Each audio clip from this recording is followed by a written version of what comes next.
Guys, ಇವತ್ತು ನಾನು ಏನು ಮಾಡ್ತಾ ಇದ್ದೀನಿ ಅಂತ ಅಂದರೆ ದಹಿ ಟೋಸ್ಟ್ ಮಾಡ್ತಾ ಇದ್ದೀನಿ.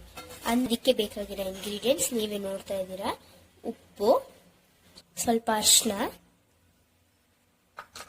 ಮತ್ತು ಪುಡಿ, 1/4 spoon garam masala, 1/4 spoon chat masala, ಸ್ವಲ್ಪ ಕೊತ್ತಂಬರಿ ಸೊಪ್ಪು ಮತ್ತು ಕರ್ಬೇವಿನ ಸೊಪ್ಪು ಹಾಕೊಳ್ಳೋಣ. ಇವಾಗ ಮಿಕ್ಸ್ ಮಾಡೋಣ. ಮಾಡಿದ ಒಗ್ಗರಣೆಯನ್ನು ಹಾಕೊಳ್ಳೋಣ. ಈ ಥರ ಎತ್ಕೋಬೇಕು. ಇವಾಗ ಹಾಕೊಳ್ಳೋಣ.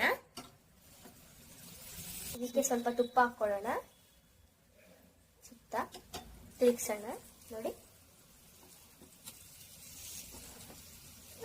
ಇವಾಗ ಸರ್ವ್ ಮಾಡೋಕ್ಕೆ ರೆಡಿ ಆಗಿದೆ. ಗೈಸ್, ಇವಾಗ ನಮ್ಮ ಬ್ರೆಡ್ ದಹಿ ಟೋಸ್ಟ್ ರೆಡಿ ಆಗಿದೆ. ನೋಡಿ ಎಷ್ಟು ಚೆನ್ನಾಗಿ ಟೇಸ್ಟಿಯಾಗಿ ಆಗಿದೆ ಅಂತ. 1 ಮಿನಿಟ್